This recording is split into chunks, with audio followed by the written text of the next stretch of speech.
어느 후에 그림 같은 집을 짓고 세상의 모든 정보 윤인구입니다. 꽉 잡히는 진짜 경제, 돈 버는 재미. 봄이면 씨앗 뿌려 증시의 큰 흐름부터 유망 산업까지 투자 판단에 필요한 핵심 정리해드립니다. 돈 버는 재미 염승환 LS증권 이사와 함께합니다. 어서 오십시오. 네, 안녕하세요. 네, 일단 6천 위로는 올라왔고 6천 지금 코스피가 6,614.14 보이고 있는데 어떻게 보세요, 이사님은? 지금 뭐 조정 국면인지 아니면 뭐 또 새로운 방향을 찾는 과정이라고 보시는지 궁금합니다. 조정은 끝났다고 보고요. 네. 일단 이제 가격 조정은 다 끝났고 이제 방향을 좀 찾는 과정 아닌가. 그래서 주식시장에 이게 약세장일 때는 뭐 지난주 보셔서 아시겠지만 아침에 올라도 오후에는 결국 무너지는 흐름이 많이 나왔는데 어제 제가 시장 보면서 좀 이제 느꼈던 게 어제도 하루 종일 코스피가 좀 되게 답답했거든요. 예. 막판에 들어 올려버리더라고요.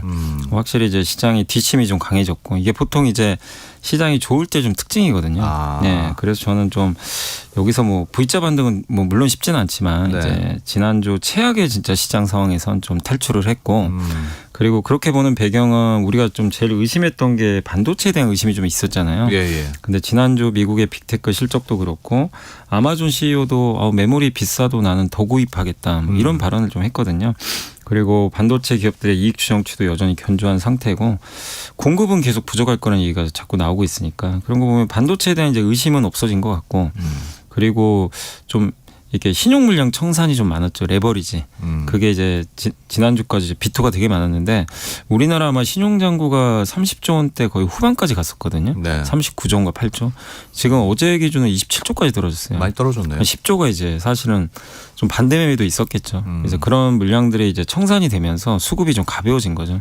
그래서 이런 걸 좀 본다면 수급 부담도 해소가 됐기 때문에 시장은 좀 새로운 방향을 찾고 있고 근데 그런 과정에서 조금 이제 그 어제 오늘 시장이 좀 이제 그 약간 코스피보다는 뭐 보신 분들 느끼시겠지만 코스닥이 생각보다 굉장히 강하거든요. 4일째 지금 급등하고 있어요. 네네. 그래서 630까지 빠졌다가 오늘 거의 800까지 왔거든요. 예. 그냥 단기 한 20% 급등한 거죠. 그래서 이 특정 종목만 가는 게 아니라 이게 골고루 좀 이렇게 가는 장세가 지금까지는 이어지고 있다. 이렇게 이거는 보고 뭐 있습니다. 좋은 모양새라고 봐도 되나요? 그죠. 이제 그때는 갈 때는 맨날 삼성전자 하이닉스만 갔을 네. 때가 있었잖아요. 근데 지금은 삼성전자 하이닉스도 괜찮지만 온기가 많이 이게 확산되는 것 같아요. 그래서 분위기가 괜찮은 것 같습니다. 우리 시장의 최근 그 수급 상황은 어떻게 보세요? 외국인들도 좀 그 매수에 들어오고 있다고 하던데. 예, 외국인들이 올해 6월까지 한 160조 원을 팔았는데 너무 많이 팔았다가 7월에는 좀 엇박자였어요. 뭐 살 때도 있고 팔 때도 있었는데 확실히 8월 들어와서는 일단 매수로 전환이 됐고 아마 지난 금요일 날 SK하이닉스가 상한가 간 날이죠. 그날 이제 네. 폭등한 날. 그날 외국인이 하루에 이제 5조 이상을 샀거든요. 그래서 확실히 지금 8월 들어와선 수급은 주도권은 외국인한테 넘어갔고 네. 개인들이 좀 떠나시는 것 같아요. 그날 개인들이 6조를 넘게 팔았고 그래요. 이번 주에도 좀 오르는 날은 좀 팔고 있는데 개인 거래 대금 비중이 많이 줄었더라고요. 보통 한 40에서 50% 나오거든요. 코스피에서 지금 30% 초반까지 떨어졌어요. 그러니까 개인들이 좀 이탈한 이 공백을 외국인이 이제 꿰차면서 그래서 그 이유는 좀 그동안 안 좋았던 그쵸? 상황에 좀 예. 공포? 공포도 있고 이게 저도 뉴스 같은 거 요새 뭐 이렇게 유튜브 이렇게 제목 보면 그런 게 많더라고요. 다시는 대한민국 주식시장 안 한다. 네. 이런 좀 이게 제목들이 많더라고요. 이제 실제 아마 그렇게 느끼시는 분들이 많으실 거예요. 시장이 너무 갑작스럽게 망가지니까. 근데 며칠 전에 이제 박세익 대표 나와서는 이런 시장에 너무 다 털고 나가시지 마시라. 네. 라고 또 조언을 해 주시던데. 네, 저도 그 의견에 당연히 동의를 하고요. 시장이라는 거 이제 급등도 하고 급락도 하는데 당연히 지금 뭐 국내 증시에 대한 실망은 당연한 거죠. 이게 빠졌으니까. 근데 그 빠진 원인이 삼성전자 하이닉스가 돈을 못 벌어서 빠진 건 아니거든요. 네. 오히려 더 잘하고 있고 이번에 실적 다 검증해봤지만 우리 예상보다 더 좋아요, 사실은. 합격 이상인데 근데 이게 반도체에 대한 의심이 생기면서 빠지는 과정에서 이 레버리지 물량, 신용 물량이 이제 청산되면서 반대 매매가 쏟아진 거죠. 네. 수급으로 빠진 게 맞거든요. 근데 이제 그게 거의 일단락 됐잖아요. 그러니까 시장을 실망해서 떠나실 수도 있지만 지금 상황에서는 반도체도 다시 나아졌고 그 부담되던 수급도 해소가 됐는데 네. 이 상황에서는 이제 여기서 도망갈 게 아니라 시장에 기왕 여기 갖고 계신 분들은 좀 버티시는 게 더 낫지 않나 그렇게 그러니까 생각하고 아까 있어요. 시작하시면서 이제 조정 국면은 지났다 그랬고 네. 그러면 앞서 말씀하신 뭐 빅테크 기업들의 실적이라든지 뭐 레버리지 ETF에 대한 규제 강화라는 그런 게 불확실성은 좀 해소됐다고 봐도 되는 거예요. 네, 해소가 좀 많이 됐죠. 그러니까 반도체도 사실 지난달에 빠질 때 보면 되게 좀 답답했던 게 그냥 의심밖에 없는 거예요. 뭐 중국이 뭐 한다 그래서 의심하고 네네. 또 반도체 이렇게 너무 실적 좋으면 항상 고점이니까 그래서 막연하게 이제 보통 피크아웃이라고 그러죠. 맨 꼭지에서 이제 내려오는 거 그런 얘기들도 많이 하고 거기다가 이것도 되게 막연했죠. 저렇게 빚까지 내면서 구글이나 아마존이 투자를 하는데 네. 지속 불가능하다 이건. 그렇게 했죠 사실은. 근데 지난주에 실적 발표 보면 미국 빅테크는 빚내서 투자하는 것도 있지만 실제 돈 벌면서 투자하는 게 검증이 된 거예요. 네. 진짜로 돈을 버네. 그러면서 이제 우려가 해소돼서 아마존 주가가 지난주에 실적 발표한 날 15% 올라버렸어요. 하루에. 예. 그 정도로 시장이 이렇게까지 좋을 걸 예상을 못했던 것 같아요. 근데 모든 이제 의혹은 다 해소가 됐거든요. 네. 수급도 완화가 되고 그리고 제일 좀 이제 우리가 불편했던 게 좀 그거였잖아요. 이제 이란 리스크. 네네. 근데 이것도 좀 오늘 새벽에 그 스콧 베센트 재무장관이 이란하고 합의 가능성 그걸 내비쳤는데 근데 이게 한번 작년부터 올해 한번 이렇게 잘 보시면요. 스콧 베센트 재무장관이 자꾸 뉴스에 나오잖아요. 네. 좋아요. 아. 되게 분위기가 좋아져요. 작년에 그렇습니까? 관세 전쟁 한창 할 때 하워드 러트닉 상무장관 있죠. 그 약간 이제 좀 이제 다부지게 생기신 분. 네네. 그분이 나오면 강대강으로 가는 거야. 되게 셌는데 어느 순간 갑자기 스콧 베센트 재무장관이 등장하더니 관세 전쟁이 끝나버렸어요. 생겼죠. 네, 그러니까 온건파인데 약간 의도도 있는 것 같아요. 이분이 등장하면 뭔가 시장의 분위기가 바뀝니다. 그래요. 그래서 최근에 갑자기 지금 베센트 장관이 최근에 조용했어요. 안 보이다가 오늘 갑자기 나와가지고 이란하고 합의 거의 다 돼간다. 이거 거의 된 거거든요. 그러니까 좋은 신호다. 예. 그리고 일본 엔화 시장에도 개입했잖아요. 최근에 네. 엔화 값이 이제 급등하는데 그것도 베센트 장관이 갑자기 등장을 한 거예요. 왜냐하면 최근에 우리나라 환율도 높았지만 일본도 엔화가 너무 가치가 떨어지니까 그런 부분들이 미국한테도 우려가 되는데 그럴 때마다 미국에서 가장 중요하게 생각할 분은 트럼프 대통령의 사실 말보단요. 네. 베센트 장관이 등장을 하면 희한하게 뭐가 분위기가 바뀌어요. 그래서 해결이 돼요. 그래서 지금 오늘 미국의 S&P 500 다우지수는 사상 최고가 같거든요. 그렇습니다. 이런 상황에서도. 그러니까 그런 것들도 하나의 작년부터 이어진 좀 트렌드니까. 그래서 저는 그런 걸 보면 베센트 장관의 등장은 국내 증시에도 좀 우호적이지 않겠냐 이렇게 생각을 하고 있습니다. 그 말이 나와서 미국과 일본이 이제 엔화 약세에 공동 대응하기로 했잖아요. 네. 이게 우리 시장에는 어떤 뭐 영향을 미칠까요? 이게 이제 이유가 있는 게 엔화 값이 너무 떨어졌잖아요. 정말 끝없이 엔화 값이 떨어지니까 우리나라도 환율이 한때 1,550원까지 간 적이 있고 그러니까 원화 값이 떨어진 거죠. 그러니까 이제 그렇게 되면 문제가 뭐냐면 두 가지 좀 문제 있어요. 일본 입장에서는 이렇게 너무 엔화 값이 약해지면 수입 물가에 네. 대한 좀 부담이 생기고 그럼 금리를 또 올려야 되거든요. 보통 금리를 올리면 환율이 좀 안정화돼요. 근데 지금 일본은 금리 그동안 많이 올렸잖아요. 근데 여기서 또 올리기가 좀 부담되거든요. 근데 이제 미국 입장에서는 이제 이런 상황에서 일본이 엔화를 방어를 해야 되잖아요. 엔화를 사가지고 엔화 값이 떨어진 걸 막아야 되는데 그 재원이 없으니까 미국이 우려하는 건 뭐냐면 일본이 미국이 갖고 있는 미국 국채 있죠. 채권을 파는 거예요. 팔면 현금을 받을 거 아니에요. 네. 그걸로 엔화를 사는 거죠. 이게 미국한테 너무 안 좋은 게 여기다 국채를 던져버리잖아요. 그럼 국채 값이 어떻게 되죠? 던지면 떨어지죠. 네. 채권값과 금리는 정반대로 가요. 그럼 금리가 튀어요. 지금 가뜩이나 미국 금리 높잖아요. 그렇죠. 여기다 채권 던져버리면 걷잡을 수 없거든요. 그러면 금리가 위로 튀는 순간 빅테크들도 투자를 약간 속도 조절할 수도 있고 그렇죠. 여러모로 되게 안 좋아요. 예. 근데 이제 그런 일이 발생하기 전에 베센트 장관이 개입을 해버린 거죠. 우리 엔화를 매입하자. 근데 이제 어떻게 보면 이제 달러를 팔고 어떻게 보면 이제 엔화를 매입하는 건데 네. 여기서 이게 나왔던 거는 그럼 또 달러를 또 너무 팔아버리면 그 달러 값이 좀 떨어지니까 그게 부담돼서 이제 유로화를 팔아버렸더라고요. 아. 유로를 때리고 엔화를 사버린 거예요. 예. 이렇게 공조를 한 것 같더라고요.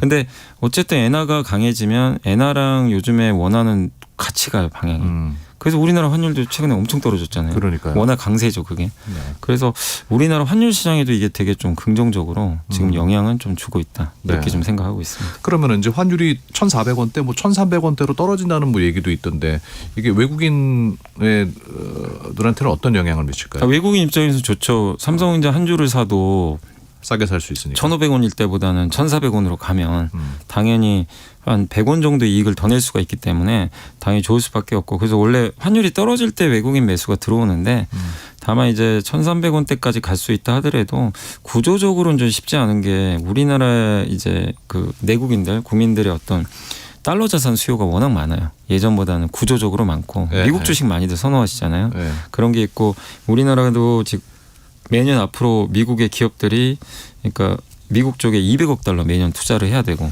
미국과 그 관세 협상을 했었죠. 예. 이런 이제 기본적으로 나가는 돈들이 좀 많다 보니까 환율이 옛날처럼 막 1,200원으로 가긴 좀 쉽지는 않습니다. 많지만 1,500원대로 가는 이제 그런 고환율은 조금 끝나는 가는 것 같아요. 그래서 한 1,300원 후반, 1,400원 후반 정도에서 이제 환율은 조금 이제 박스권 그리면서 안정화되지 않겠냐라고 좀 생각은 일단 하고 있습니다. 네.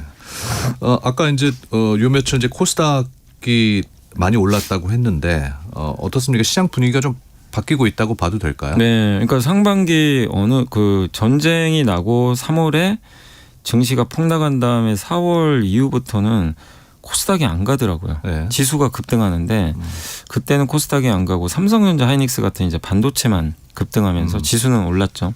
그리고 단일 종목 레버리지 ETF 나오면서 코스닥은 이제 완전히 망가져 버렸죠. 네. 여기서 돈이 빠져나가니까. 그래서 너무 많이 1200까지 갔던 코스닥이 지난주에 650까지 빠진 거예요. 거의 반토막이 난 거죠, 지수가. 그 정도로 처참했는데 이제 최근에 레버리지 ETF도 단일 종목 레버리지 ETF가 지금 거래 대금이 10분의 1 토막 났어요. 그렇게 인기가 많았잖아요. 네. 막 여기 대부분 매매를 하시는데 예탁금을 3천만 원으로 올려서도 있는 것 같아요. 되게 불편하거든요. 예탁금 3천만 원을 유지를 해야 되니까 네. 그 효과도 있어서 그런지 지금 거래 대금이 너무 안 나와요. 근데 이 얘기는 뭐죠? 다른 기업들한테는 좋은 거죠. 사람들 관심이 이제 이쪽으로 안 쏠리고 그렇죠. 분산되니까. 그래서 코스닥한테는 되게 좋은 거죠. 단일 종목 레버리지가 인기가 다시 붙으면 코스닥한테 별로 안 좋거든요. 지금은 반대로 거기 돈이 빠지면서 다른 쪽으로 확산이 되고 있고 또 코스닥도 워낙 빠져 있고 가격 매력이 있고 바이오주들도 이제 최근에 급등하기 시작하고 그러니까 네. 뭔가 이제 실망했던 그런 이제 투자 심리가 코스닥이 지금 3일째 급등하면서 약간 분위기가 바뀐다. 그래서 이 구도가 지속될지는 우리가 좀 봐야 되겠지만 일단 당분간은 시장 분위기는 뭐 어느 특정 업종 혼자 가는다기보다는 네. 저는 좀 확산되면서 고르게 이렇게 좀 반등하지 않겠냐 이렇게 생각은 하고 있습니다. 근데 투자자 입장에서는 좀 헷갈릴 수 있는 게 그 해외에서도 좀 엇갈린 시각들이 있습니다. 뭐 JP 모건에서는 지금이 한국 증시가 매력적인 투자 구간이다라고 발표를 했고 블룸버그에서는 또 지금 한국 증시 투자 환경에 대해서 좀 부정적인 평가를 내놓았어요. 어느 의견을 좀 따라야 할까요? 근데 이게 각각 다 이유가 있어요. 그러니까 JP 모건은 지금 사도 되느냐에 답을 했는데 괜찮다고 봤죠. 왜냐하면 이제 빠진 이유가 아까 말씀드린 대로 뭐 단일 종목 레버리지 ETF나 그 신용 물량 청산. 미국의 한 유명한 헤지펀드도 이번에 엄청 손해를 보고 네. 그 회사가 70조 운영하는데 하이닉스도 들어가 있거든요. 네. 그런 물량들이 쏟아지면서 망가진 거죠. 근데 이거 다 끝났다 이제 거의. 끝났고 여전히 주가는 싸고 실적 괜찮다. 매력적이다. 요게 논리예요. 네. 뭐 맞는 얘기일 수도 있죠. JP모건 논리는. 근데 블룸버그는 뭐냐면은 뭐 싼 건 알겠는데 한국 시장 계속 믿을 수 있겠냐예요. 이게 변동성이 너무 크니까. 그러니까 단일 종목 레버리지 ETF나 뭐 이런 부분 때문에 올해 코스피가 5% 이상 움직인 날이 막 33일이나 된다. 네. 이거는 정상적인 시장이 아니다. 일본 니케이가 4일밖에 안 되거든요. 그러니까 한국이 얼마나. 근데 우리나라는 삼성전자 하이닉스 비중이 너무 높으니까 네. 이런 일이 발생한 건 맞거든요. 그러니까 이제 변동성이 큰 시장은 투자하기 어렵다. 그러니까 한국이 돈을 못 번다 이런 문제가 아니라 이 변동성이 완화돼야 다시 우리가 믿고 투자할 수 있다. 근데 이 얘기는 뭐냐면은 지금 최근에 단일 종목 레버리지 ETF 거래 대금이 아까 10분의 1 토막 났다 그랬잖아요. 네. 그 논리에 의하면은 변동성이 줄고 있어요. 그럼 블룸버그의 어떤 이제 믿을 수 없다는 답변에는 이런 게 좀 답이 될 수는 있는 거죠. 점점 변동성이 실제 국내 증시 지금 거래대금 줄면서 변동성 많이 줄고는 있거든요. 네. 점진적으로. 그렇게 본다면 블룸버그를 한국이 뭐가 잘못됐다 이런 거보다 시장 변동성을 줄여야 된다. 이런 논리예요. 근데 그게 된다면 투자를 해도 된다는 논리니까. 네. 근데 또 변동성이 생길 수도 있다는 거죠. 뭐 나중에 또 생기면 또 할 수가 없는 거니까. 그래서 거기에 대한 이제 의심을 하는 거고 JP모건은 그건 끝난 것 같고 괜찮다 한국 시장. 그러니까 이거에 대한 이제 판단은 결국 우리나라가 앞으로 한 달, 두 달 후를 봤을 때 변동성을 또 지난번처럼 키우면서 갈 거냐, 줄이면서 현재까지는 되게 안정적이거든요. 예. 이렇게 간다면 아마 블룸버그의 의견도 저는 바뀌지 않겠냐 이렇게 생각은 하고 있습니다. 7291님께서 삼성전자와 SK하이닉스가 주주환원 강화 방침을 내놨는데 이 주주환원이 삼전 닉스 주가에는 어떤 영향을 줄까요? 그러니까 주주환원을 만약에 이제 이게 예상은 뭐냐면 원래 삼성전자 같은 경우는 원래 약속이요. 잉여 현금 흐름이라고 그러는데 영업활동, 그러니까 영업 뭐 이렇게 반도체 팔고 물건 팔아서 번 현금 흐름에서 네. 설비 투자해야 되잖아요. 그거 뺀 돈이 이제 잉여 현금 흐름인데 그 돈을 재원으로 해서 원래 주주들한테 돌려주거든요. 얼마를 돌려주냐면 그 돈의 절반을 줘요. 반절 정도. 예. 그래서 3년에 한 번씩 발표합니다. 그래서 내년에 또 시작을 해요. 그래서 올해 아마 발표할 것 같은데 근데 만약에 그 조건이면 올해 잉여 현금 흐름이 굉장히 많을 것 같아서 한 100조 이상은 나올 거예요. 예. 돈을 많이 버니까. 그래서 그걸로 계산해 보니까 만약에 그 돈 다 배당으로 준다고 가정을 하니까 한 배당 수익률이 한 4에서 5% 나오더라고요. 네. 내년엔 더 많이 버니까 내년 예상 현금 흐름 기준으로는 배당 수익률이 7에서 8%가 나와요. 네. 은행 이자에 한 2-3배가 나오거든요. 그러니까 주주환원 지금 누구나 기다려요. 삼성전자 투자에서도 좋지만 네. 배당까지 그렇게 많이 받으면 훨씬 좋잖아요. 하이닉스도 그런 걸 좀 준비 중에 있는 것 같고. 그래요. 그러니까 그래서 많은 분들이 지금 되게 좀 기다리는 게 삼성전자 하이닉스가 이제 하반기에 주주환원. 저번에 하이닉스가 실적 발표한 날 왜 폭락을 했냐면 주주환원 정확한 뭐가 얘기 나올 줄 알았는데 안 한 거예요. 그냥 검토만 하겠다. 이 얘기를 했는데 그게 하이닉스가 미국 나스닥 상장했잖아요. 예. 상장하고 나서 한 달 동안은 구체적인 얘기를 못 한대요. 그런 거에 대한. 네. 멘트를 하기 되게 어렵대요. 그 미국 규정이 좀 그렇게 돼 있다고 합니다. 그래서 그냥 좀 검토만 한다고 했다가 좀 문매를 맞은 거예요. 왜 정확하게 일 안 하냐. 근데 이제 한 달 이제 날짜가 이제 거의 끝나가기 때문에 아마 그런 부분에 있어서는 구체적인 이제 액수들은 전 나오지 않겠네요. 나올 것이다. 네, 그래서 좀 기대감을 가져보셔도 저는 좋다고 생각합니다. 자, 스페이스X가 첫 분기 실적 내놨는데 어떻게 보세요? 실적 자체는 큰 문제는 없었어요. 예상보다 물론 이제 적자는 맞는데 그래도 예상보다는 나쁘지 않았거든요. 근데 이제 시장은 좀 그렇게 보는 것 같아요. 너무 일론 머스크가 말을 되게 잘하잖아요. 굉장히 희망 회로를 많이 돌려요. 네. 그러니까 이제 그런 얘기를 또 많이들 하는 것 같더라고요. 이제 그러다 보니까 오히려 이제 안 믿어요. 시장이. 그런 얘기 하니까 오히려 시간에서 주가 빠져버리더라고요. 그래요. 그러니까 왜냐하면 우리 그 테슬라도 많이 봤잖아요. 언제 이게 될 거다. 근데 그 시간을 맞춘 적이 없어요. 근데 물론 안 된다가 아니라 시장은 지금 현실적인 얘기를 원하는 거죠. 그래서 어쨌든 아직은 좀 적자긴 한데 그래도 스타링크 있죠. 위성 인터넷 부분은 흑자를 냈고 다만 이제 우주 발사체 데이터 센터도 지어야 되거든요. 네. 여긴 적자가 좀 커서 아직까지는 흑자는 좀 어려웠고 다만 이제 제가 봤을 때는 실적 자체는 나쁘지 않았고 시간의 거래에서 주가가 폭락한 이유는 이제 곧 8월 6일로 제가 알고 있는데 보호해수 물량 이 회사가 신규 상장할 때는 내부자들의 그 물량을 묶어놓거든요. 거래를 하지 못하도록. 한 달이나 두 달 막 이렇게. 네. 날짜가 지나면 풀려요. 그럼 시중에 이거 팔 수가 있잖아요. 그러면 당연히 유통 물량이 증가하니까 네. 주가에 부담이죠. 그래서 이게 이제 내일 모레 나오거든요. 그래서 이 부분에 대한 아마 한 20% 정도 풀린대요. 굉장히 많죠. 그래서 이 물량이 과연 소화가 될까? 여기에 대한 좀 걱정들이 있어서 지금은 그것 때문에 빠지고 있다. 이렇게 말씀드리겠습니다. 알겠습니다. 자, 돈 버는 재미 염승환 LS증권 이사와 이야기 나눴습니다. 도움 말씀 고맙습니다. 네, 감사합니다.